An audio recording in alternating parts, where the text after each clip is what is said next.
the network for the AV industry.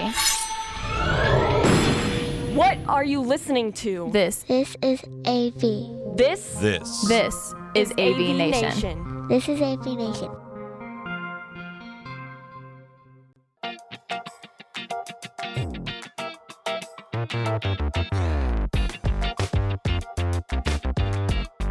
It's me, Brian, and this is ArchiTech, a conversation with architects and the AV industry, where we talk about best practices, new technology, and trends, along with common hurdles we have to overcome when helping our end users with their projects. Joining me today is Kent Wagster, principal at HDA Architects, focusing on multifamily and senior living. Welcome, Kent. Thank you. Welcome. Thank you for having me here today. Also joining us is Zac Rinderknecht with Axis Communications. Hello, Zac. How are you today, Brian? I'm doing well. So the focus of today's conversation is senior living. These places are growing and popping up everywhere. We tend to blame it on the boomers aging and moving out of their large homes. But I know that in my community specifically, that these are really showing up on every corner, every empty field. They're almost like car washes and Walgreens and CVS's.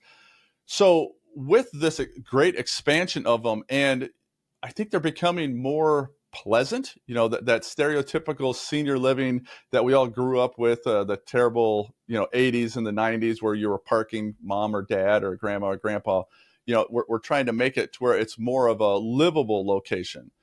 And I know personally, when we moved my father-in-law into one, my wife and I were going around and visiting a lot of them. And there are some of those that are still behind the times, but there are some that, quite honestly, I would move into. You have your own apartments, you have this community space. But specifically, there are some really hidden needs when it comes to the technology of these spaces and their design, because you have people that are still driving and independent living. And then you have people that need more specific care. You have the dementia wings. I'm hoping that's the proper term for that. But you have the memory care part to where you have to be able to ramp up and support those people as they live there. Kent, how is that to work through when you're designing a space and working with the end users and their limitations? It's just getting a feel for what the client's needs are and really defining, multiple projects is really defining what kind of amenities they want and starting off the projects so we can start programming that way. And then kind of leads into, like you said, we've done facilities. I've worked on facilities. We've done bowling alleys to indoor pools, outdoor pools, bars, always the food is a big issue and very focal point to the residents. And these facilities are growing in size because a lot of the operators want that continuum care from, as you mentioned, Brian, they want the residents to come in at a certain age as independent living. They're free to go, come and stay, but we still want to give them the sense of security, sense of, safety in those facilities as they grow through their population or their aging process from the assisted living to, which is a moderate care of 24 hours where loved ones need, minimum care during the time, if it's medicine, meals, things like that, to the full service care centers, which are 24 continuum care. These facilities do take a lot of operations, employees, and introducing technology into these facilities. It goes down from, like we said earlier about the sense of safety, then we got the sense of controlling, their health, wellness, and things in that nature. And it goes down to the high level of technology the operator is willing to absorb and be able to function through their day-to-day operation. So. But I think part of that too has to be entertainment for the people that are living there, right? Because it needs to be someplace that someone wants to live or someplace where someone wants to take a family member to live.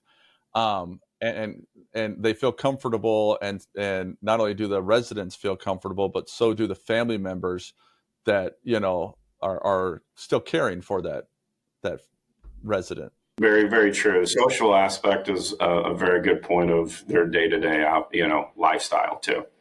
Yeah, I know cards, right? Have room to play euchre or hearts, or I joke with my kids about when they get older living in those facilities, are they going to be playing Pokemon? Because they don't play euchre and hearts anymore, but you'll have these 80-year-old, 90-year-old people playing around with their Pokemon decks. Yeah, we try to design lounges or spaces where it's not a far walk for the residents to go to, and they can kind of meet in their household, and meet their neighbors. And like you said, they play cards, games, dominoes. They even do special events there, birthday parties. So we try to give them the most flexible spaces and the largest amount of spaces that we can to accommodate their needs.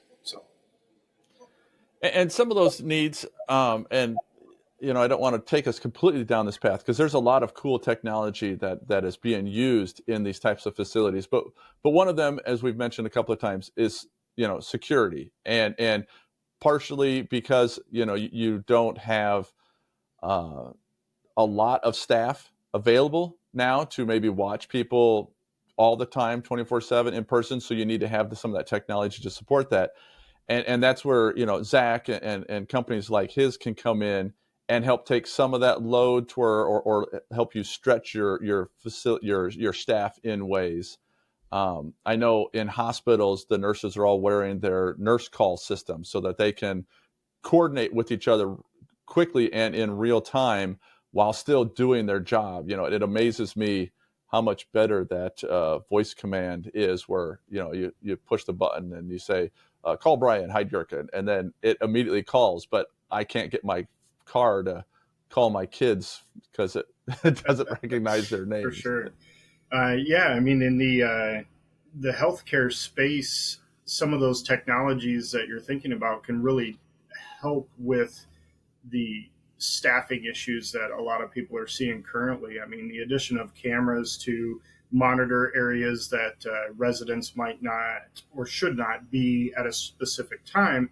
We can set cameras up to alert staff that somebody has accessed that area very easily. Beyond just the standard motion detection of a normal camera, we can say that's definitely a person there. We've identified that there is a person there, so we need immediate attention. If there's spaces that are a little more private, we can also do live privacy shields. We can actually pixelate the individual, their full body or just their face, and if that's something that the end user would like to see a little bit more of, and making sure that some of those areas are secure, whether it be badge pass or keypads, whatever it might be. So some of those residents, like you mentioned, Brian, the memory care facilities, if you will, those we can put pads up and scramble the keypad if you want, and make it a little more fun to try to remember your code to punch get through the door.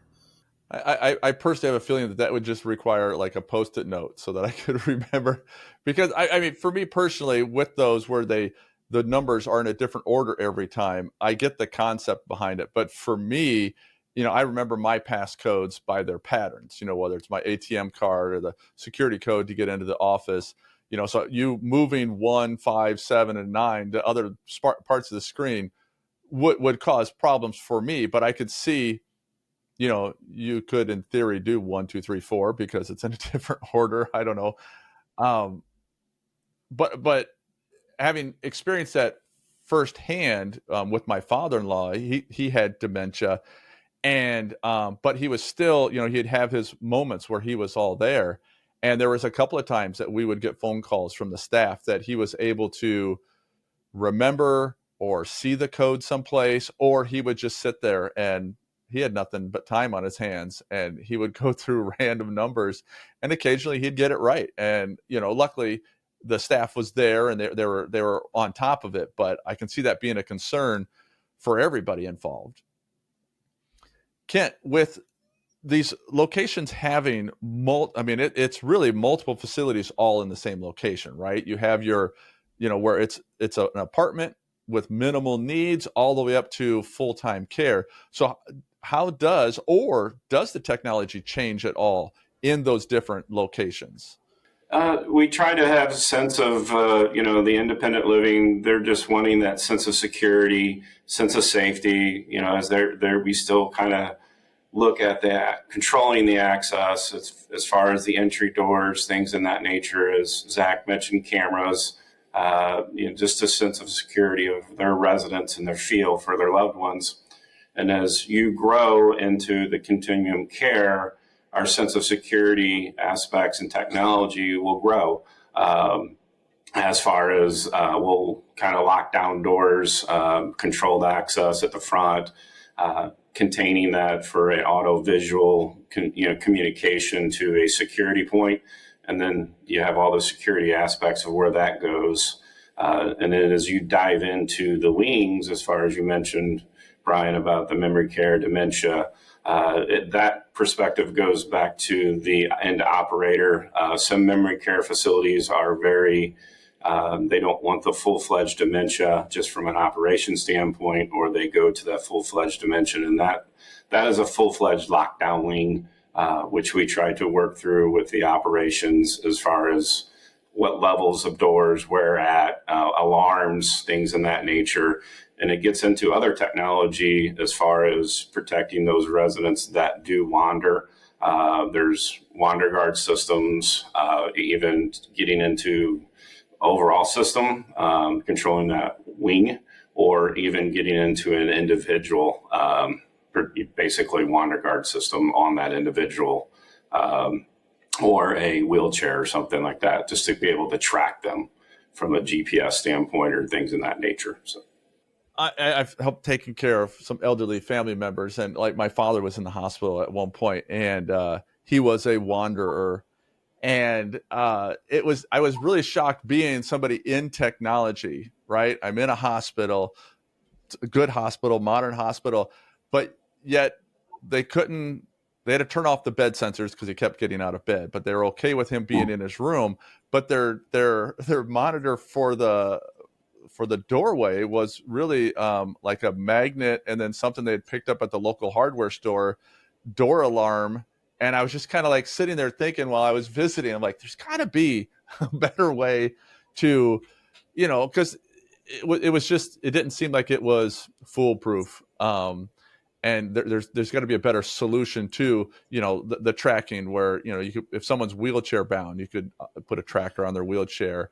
I know I have some friends that have early onset dementia, and they're finding things like the Apple tracker, that they just make sure that there's one in her purse or in her hat, because she rarely goes someplace without those two. And she's still there and still able to do things, but sometimes she does get confused, and that kind of helps the family feel a little bit better about knowing where mom's gone, because they can just pull it up and use an air tag. So it's amazing how that technology is helping people maybe stay out of those facilities a little bit longer, but also helping those facilities become more secure and a better experience for not only the residents, but the staff and the family members.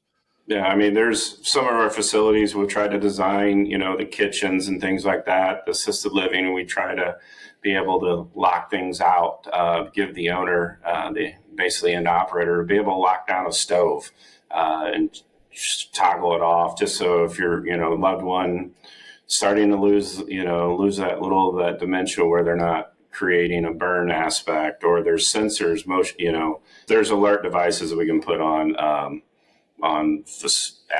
appliances to help to give that sense of resident and the loved one that secure aspect of things. Sorry. Well, and that I could definitely see a need for that. And again, my experience to where, going over to my father-in-law's house, and the hot water faucet's been running for who knows how long, because he brushed his teeth or whatever and forgot to turn it off. Or the stove was, there's water boiling on the stove.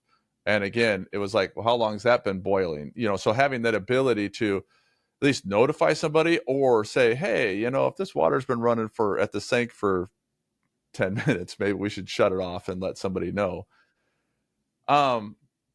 So what are some of the struggles, though, when you guys are designing these spaces, right? I mean, there's all these great features out there where you can monitor stoves, which I didn't even realize were available. So how what's the struggle, or is there a struggle when you're designing these out, getting them, getting the customers that are going to be paying for this, the owners of the properties, to be aware of what's possible, what's not possible, the limitations, so that they're going in, with eyes wide open, but also then getting those put into the plans and installed so that they're operating as they're supposed to. That's a very good question, Brian. So we try to communicate with them to get a feel for how high of a level they want to operate, and basically start as here's the baseline that we could go from as operation wise up to the higher technology. And as everything, cost drives a lot of these things. So it just kind of comes into establishing and getting that budget.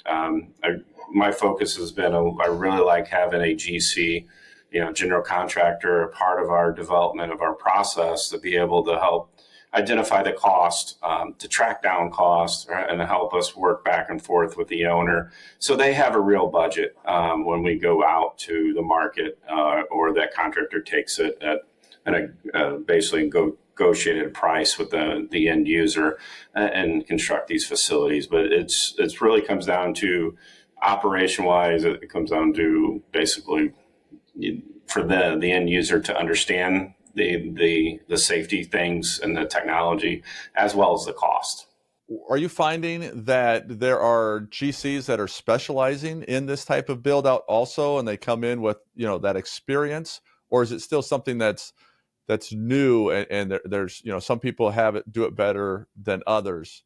There are GCs in our area that basically have specialized in this and have been constructing these facilities for 10, 15, 20 years. So they understand basically the nuances and the ins and outs of the industry, and also get the whole facilities and the functions as they turn this facility over to the operators, and just really help teach the operators how to function and live within their building, as far as technology and with the newer aspects of code, things that we have to abide by.